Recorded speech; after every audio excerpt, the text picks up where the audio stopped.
भारत में रामायण सबसे पहले संस्कृत में लिखी गई, फिर वह अलग अलग भाषाओं में ट्रांसलेट होती रही।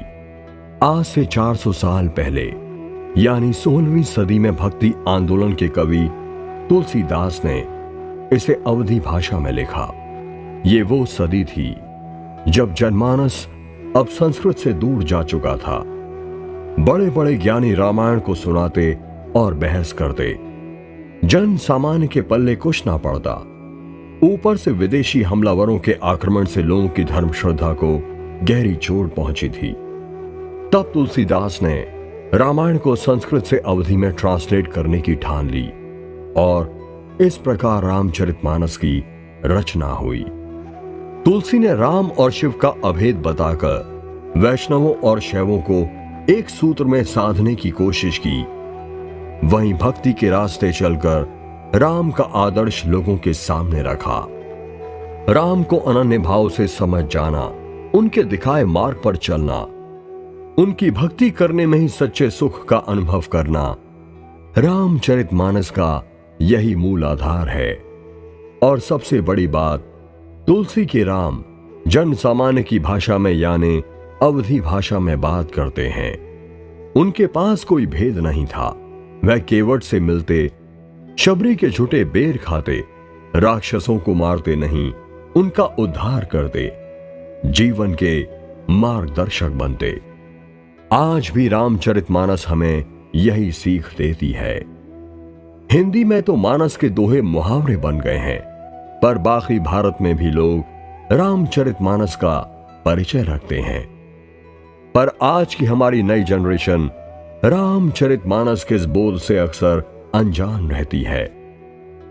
कई बार तो हमें लगता है मानो रामचरितमानस को पढ़ना, उसे समझना जीवन के सांझ का काम है, जब आदमी थक हार कर विश्राम करना चाहता है।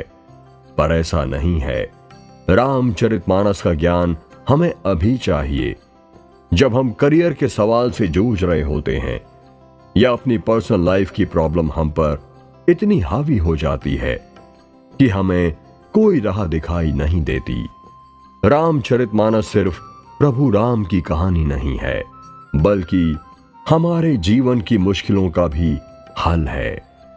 ऐसी मुश्किलें जिनसे हम बस जूझ रहे होते हैं, लेकिन उसका हल खोजने या बताने के लिए हमारे पास कोई तरीका नहीं होता। रामचरितमानस के दोहों के बीच इन्हीं मुश्किलों का हल छुपा हुआ है। और हिमालय के एक आश्रम में बैठा बैरागी एक पत्थर पर बैठकर यही सब सोच रहा था। बैरागी की उम्र होगी कोई 50-55 के करीब। लंबे बाल, बूढ़ी आंखें जिनसे शायद ये दुनिया भी इतनी साफ नहीं दिखती है। बालों पर कभी केसरी तो कभी हरा चोगा वह पहन लेता।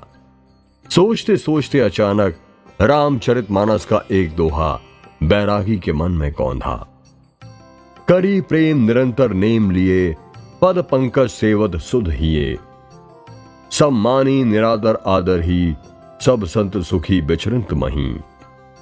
अर्थात जो शुद्ध मन से हमेशा प्रेम से राम के चरणों की सेवा करता है, उसके आदर मिले या निरादर, उसके लिए दोनों समान है। वह गांव गांव घूमता राम नाम की धुनी रमाता रहता है और राम कथा और राम के आदर्शों को कहता रहता है। वही सच्चा राम भक्त है। बैरागी ने फिर कुछ ठान लिया, मानो उसे जीवन का उद्देश्य मिल गया। फिर उसने अपना झोला उठाया और वह निकल पड़ा। उसकी पहली मंजिल थी लखनऊ। क्या था बैरागी बाबा का उद्देश्य? रामचरितमानस हमारे जीवन की मुश्किलों का हल कैसे दे सकती है? क्या है मयंक की कहानी? मयंक के बॉस ने मयंक को जॉब से क्यों निकाल दिया था?